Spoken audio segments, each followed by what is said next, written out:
Hello friends, welcome to another episode. और इस video में हम लोग जानेंगे, समझेंगे ऐसे 5 स्टॉक्स के बारे में जो आज निफ्टी 50 में टॉप 5 लूजर्स कैटेगरी में शामिल हो गए हैं। तो इन 5 स्टॉक्स पे चर्चा करेंगे, इनके चार्ट पे एनालिसिस करेंगे और देखेंगे कि आने वाले समय में कैसा ये स्टॉक परफॉर्म कर सकता है। तो चलिए चलते हैं चार्ट पर और देखते हैं कि स्टॉक्स में क्या हो रहा है। तो सबसे पहला जो स्टॉक है इंडसइंड बैंक, जो कि आज इंडसइंड बैंक जो कि आज लगभग इसमें जो गिरावट आई है वो 5% की इसमें गिरावट हम लोगों को देखने को मिला है।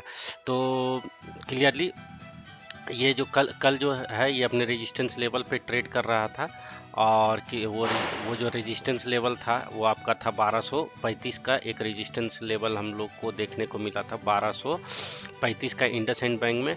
और कल के कैंडल को देखें तो एक एक बहुत ही एक रेड कैंडल हम लोग को देखने को मिली थी और आज जो है फॉलो अप इसमें सेलिंग भी आई है। काफ़ी अच्छा बड़ा मारू बोजू कैंडल टाइप का सेलिंग प्रेशर है। वॉल्यूम भी ठीक ठाक है, अच्छे वॉल्यूम के साथ में गिरा है। और तो अब अगला लेवल क्या हो सकता है इस केस में, हम लोग का जो अगला सपोर्ट है ये वाला जो लेवल है जो कि लगभग 1130 का।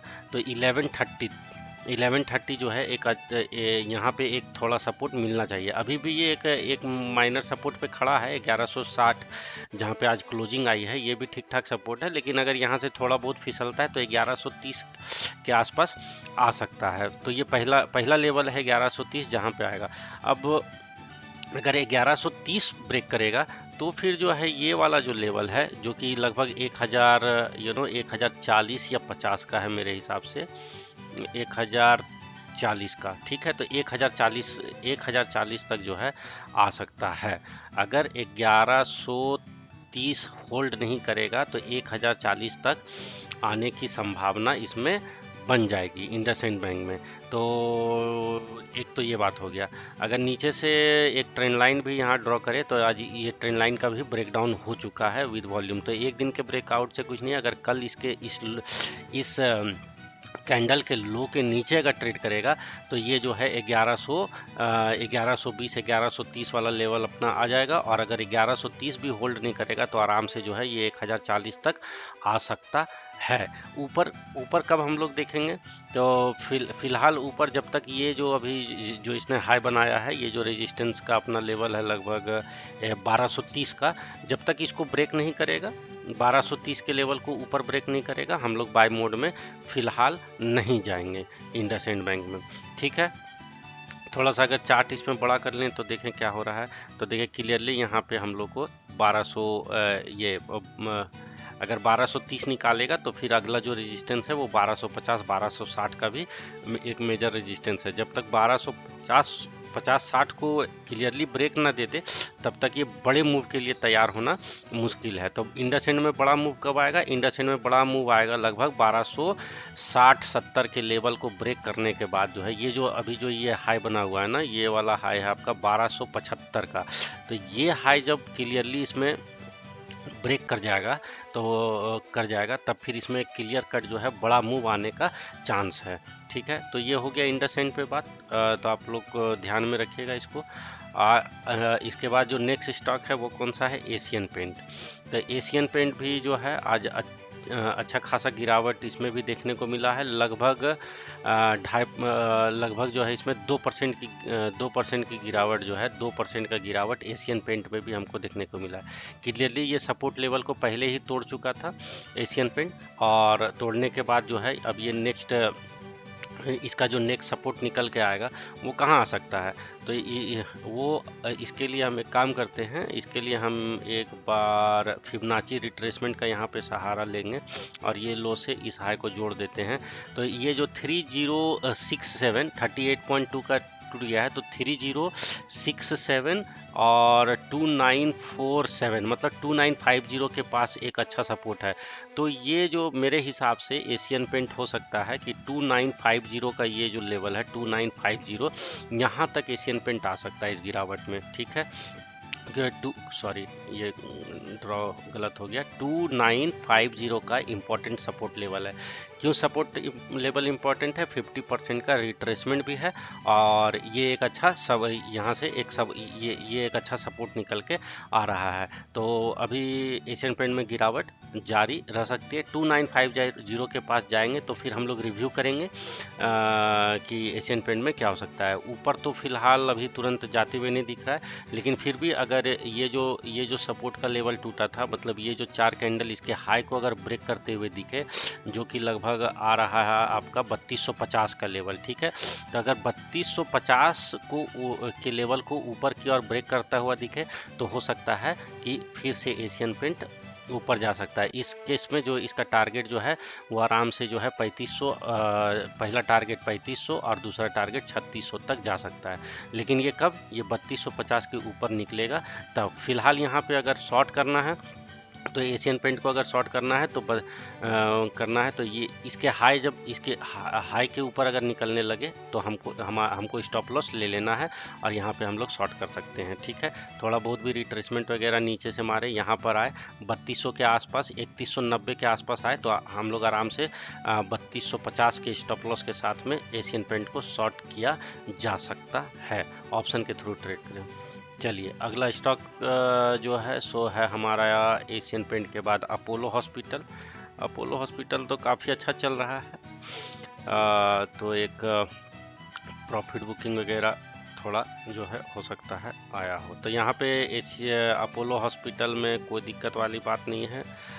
एक नीचे से अपोलो हॉस्पिटल में देखेंगे तो नीचे से एक ट्रेंड लाइन बना आ रहा है। एक मिनट, ये रहा।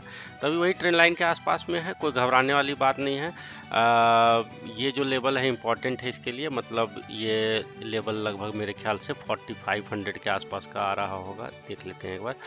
4479, हाँ 4490 पर एक प्रेशर हुआ है, तो 4490 पे प्रेशर है, मतलब 4500, 4500 के ऊपर निकले तो हम लोग इसमें एंट्री कर सकते हैं विथ स्टॉप लॉस ऑफ ये जो स्विंग लो है वो हमारा स्टॉप लॉस, ये हमारा स्टॉप लॉस रहेगा 4200 का। थोड़ा बड़ा स्टॉप लॉस हो जा रहा है, तो फिलहाल तो अब सिस्टम के हिसाब से यही है। अब मतलब रिस्क रिवार्ड बैठता है तो ठीक है, अदरवाइज इसको छोड़ सकते हैं। वैसे कैश मार्केट के लिए ठीक है, फ्यूचर में जाएंगे तो इतना बड़ा स्टॉप लॉस थोड़ा सा दिक्कत कर देगा। तो लेकिन फिलहाल चार्ट ठीक है, कोई दिक्कत वाली बात इसमें नहीं है अपोलो हॉस्पिटल में। आगे हम लोग देखेंगे अल्ट्रा। शायद इसका रिजल्ट आया है, कुछ अच्छा रिजल्ट नहीं आया इसलिए गिर गया है।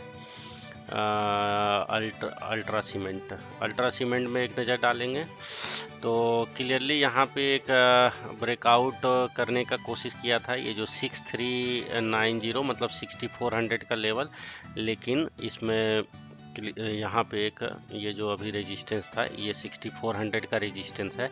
इसको प्रीवियस दो कैंडल ने क्रॉस करने का कोशिश किया था, लेकिन उतने अच्छे से क्रॉस नहीं हो पाया। ये शूटिंग स्टार कैंडल बन गया था। कल क्लोजिंग हल्का फुल्का ऊपर ही आया था, बट आज टिक नहीं पाया, 6300 आ गया। तो इससे अब क्या है, नेक्स्ट जो है ये जो हाई बनाया है फिलहाल, जो कि लगभग लग रहा है 6400 कितने का है, 6444, ठीक है 6444। तो ये लेवल के ऊपर जब निकलेगा तभी हम लोग इसमें खरीदारी का सोच सकते हैं। उस समय जो हमारा स्टॉप लॉस रहेगा वो सीधा ये रहेगा कि 6400 के नीचे फिर आना नहीं चाहिए, ठीक है। 6400 के नीचे आएगा तो स्टॉप लॉस हम लोग ले लेंगे। फिलहाल इस गिरावट में अगर इस लो को तोड़ता है तो फिर ये जो अपना सपोर्ट है यहाँ पे जो है अल्ट्राटेक सीमेंट हमको देखने को मिलेगा, जो कि लेवल है 6050 का। तो 6050 तक अल्ट्राटेक सीमेंट क्या हो सकता है, अल्ट्राटेक सीमेंट यहाँ से आ सकता है, ठीक है। तो और अगला स्टॉक जो है वो है आपका कौन सा, एक्सिस बैंक कल टॉप गेनर में था, आज टॉप लूजर में है। तो अगर आप लोगों ने मेरा कल का वीडियो नहीं देखा है टॉप गेनर का तो उसमें देख लें। तो वहाँ पे क्लियरली मैंने बोला था कि यहाँ पे एक रेजिस्टेंस का ये जो है 820 का ये रेजिस्टेंस का लेवल है। और ये जो कैंडल भले ही ब्रेकआउट हुआ था, लेकिन मैंने क्लियरली बताया था कि वॉल्यूम उतना कुछ खास नहीं है। वॉल्यूम पर मुझे एक शक था, तो इतना आसानी से ये, चूँकि ये बड़ा रेजिस्टेंस लेवल है, तो इतने आसानी से ब्रेक नहीं करता है कोई भी स्टॉक एक छोटा मोटा कैंडल में। तो यहाँ पे जो हमने बात की थी, वो बात की थी वीकली क्लोजिंग आने की। वीकली क्लोजिंग आ जाए, अच्छा से एक बार ऊपर चला जाए, फिर से रीटेस्ट वगैरह करके निकलेगा, तब देखेंगे। यहाँ पे हड़बड़ी नहीं करना। ये जोन ऐसा है एक्सिस बैंक के लिए कि अगर यहाँ से फिसला तो एक अच्छा डीप करेक्शन हमको हो सकता है कि 100 पॉइंट 150 पॉइंट का देखने को भी मिल सकता है, कोई बड़ी बात नहीं है।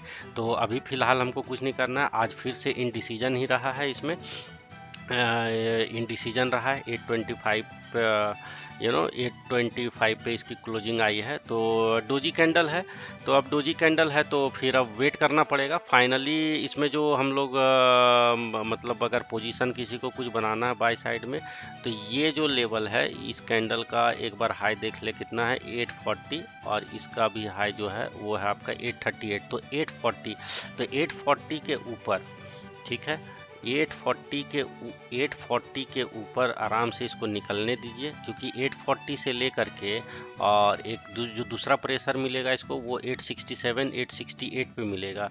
ठीक है, 868 पे दूसरा प्रेशर इसको मिल जाएगा। तो क्या है कि अपसाइड अभी थोड़ा सा वेट करना है। ये हो सकता है कि 840 के ऊपर निकले तो 868 तक जा सकता है, कोई बड़ी बात नहीं है। और फिर ये नीचे आकर के एक बार रीटेस्ट कर लेने दीजिए, ये जो ब्रेकआउट आ रहा है। और रीटेस्ट के बाद देखेंगे कि क्या कैंडल स्टिक्स पैटर्न वगैरह बनता है, फिर इसमें आराम से एंट्री एक्सिस बैंक में लेंगे। कारण इसका एक ये भी है कि ऑलरेडी यहाँ से बहुत अच्छा रनअप ले चुका है, लगभग 700 के लेवल से। ठीक है, एक तरफा जो है 700 से लेकर के क्या है 825 840 तक, मतलब अगर चल भी जाता है 840 तक, एक तरफा इसने रनअप लिया है। हो सकता है कि यहाँ से थोड़ा करेक्शन आ जाए और फिर जाए। तो अभी मैं थोड़ा सा इसमें वेट एंड वॉच करूँगा, उसके बाद ही एक्सिस बैंक में देखते हैं कि क्या करना है।